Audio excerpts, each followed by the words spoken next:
Okay, if you're a self-employed person, you need to watch this video. Now, your accountant may or may not have explained this, but I love sharing this sort of stuff because this is what I did when I first started. So I think you'll benefit from this. And if you're not self-employed and you eventually may want to become self-employed, you might learn a thing or two. I've seen this problem happen a lot, like a lot. And the problem is this: you have a self-employed person or a business owner that they want to obviously go out and work on their own or start a company, which is fantastic. So they'll go and open an account with their bank and then they'll earn income. Now, however their income is, whether it's invoices, commission, any form of payments, all of their income goes into their trading account. And this is their main account that they use. And naturally, all of their expenses come out of that trading account as well. Cars, food, insurance, bills, etc. I should probably add wages. You get the drift, right? I mean, you understand what I'm trying to say. So you have income and expenses, and then you have this one trading account. And there's two main red flags, okay? The first red flag is this: you have a business owner. You might have two business owners or three business owners, and they live out of this trading account. They take all of their own personal funds that they need to live out of this account. Mortgage, bills like electricity bills, because they say I can claim it on tax. Cars, everything. They'll use this account like their normal account. That's wrong. Like you don't do this because you can't audit your income and expenses properly, and you need to set it up in a way that you can audit what's personal and what's business. And you'll run into a lot of trouble with like just the overall way that your business is running, because you can't get complete clarity. You can't make the right decisions based on what your business is doing because everything is just coming out of one account. It's really, really bad. So that's the first thing. And then they wonder why there's no profit, or they don't take a wage, then there's no chance of them getting a loan. They don't take drawings, they don't take wages. They make their life really hard. And then they wonder, what's the point of doing this? Why am I even self-employed?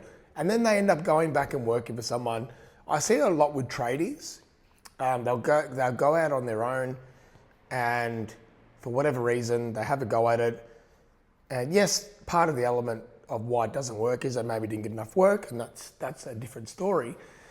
But I'll be bold enough to say that the whole mismanagement of the way things work is why it just gets too much. Like, just stuff it. I'm going to go back and work, and I'll earn my 150 grand, and life will be simpler. But if you just take drawings, if you're doing this right now and this has resonated with you, take some drawings. So say, okay, well, every month I'm going to take, let's just say 10 grand as an example, right? Now this is not a wage, now speak to your accountant. I'm not a licensed accountant. This is not financial advice or accounting advice. This is just education for you to learn. But what I would say is maybe take some drawings. Okay, well, I'm going to take 10 grand a month, and at 10 grand, once a month, I'm going to take 10 grand and put that into my personal account, okay? And out of that 10 grand, I will live. I'll pay my wages, pay my bills, all my personal expenses will come out of that. Now, you're not taking that as a wage, so you're not having to pay tax on that right now. It eventually becomes part of your profit, if you have a profit. Or you can take a wage, speak to your accountant, and they'll tell you how to set up a wage, and you can take that. But what I suggest is separating it. Have one for personal, one for business. That's the first thing you need to do, okay?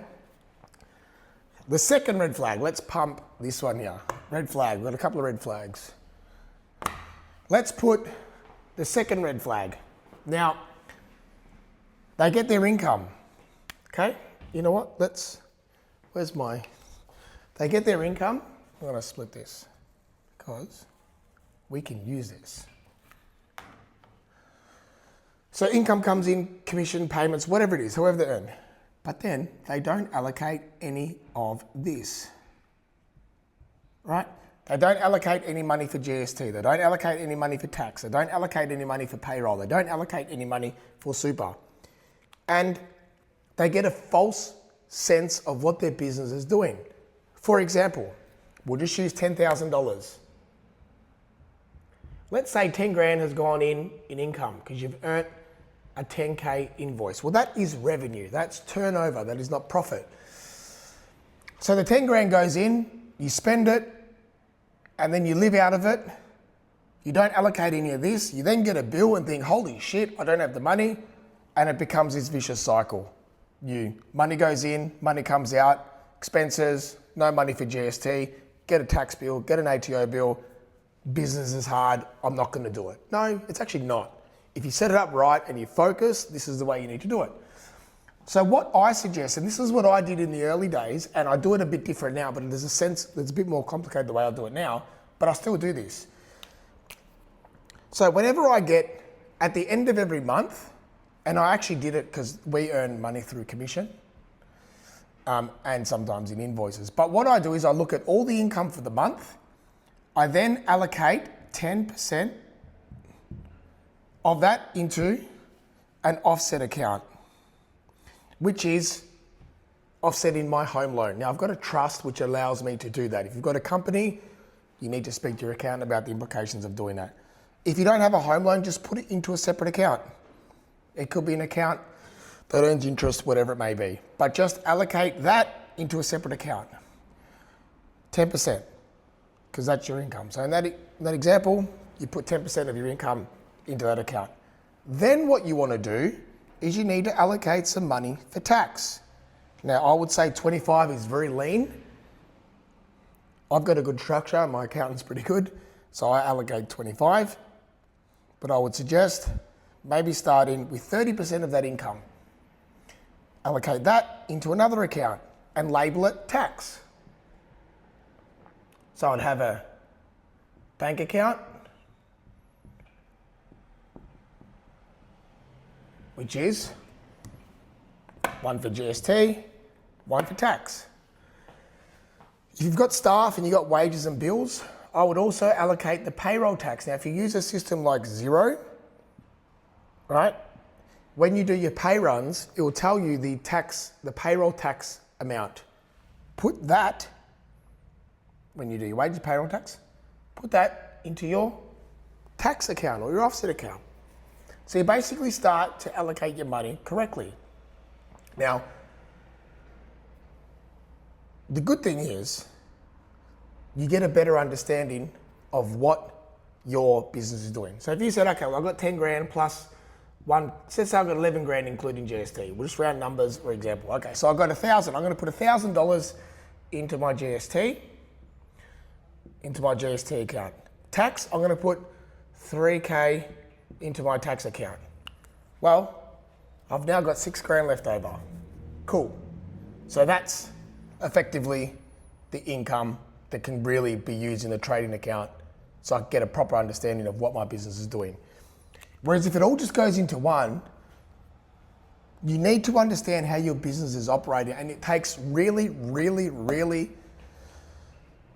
strong willpower and a strong understanding to not spend all that money in there, because if you've got 10 grand in there, you'll spend 10 grand on just shit. So I'd highly recommend doing that. And as well as super, you can also make sure you allocate your super into an account if you're paying if you've got wages or you're paying staff or people, and if you're paying yourself a wage, because that can come out monthly as well. Make sure you're allocating for your super as well. This is a really, really simple way to set this all up. And I've actually I've helped clients do this. Obviously we charge for that, but it helps them like get on track and not feel like business is a burden. Business should be fun. You should enjoy what you do. And this side of it, I mean, if you got help doing it, it's great. It just makes it easier. So this is just one way that I could think of to help you make your business run better. But yeah, if you're not doing this, just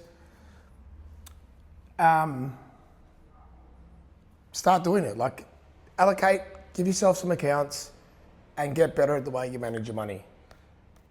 It's a really good system. It works really well. I've been doing it. I do it in a different way now. A bit more complicated, but I don't want to go into that and confuse you with it all. But this is a really simple system that you could use.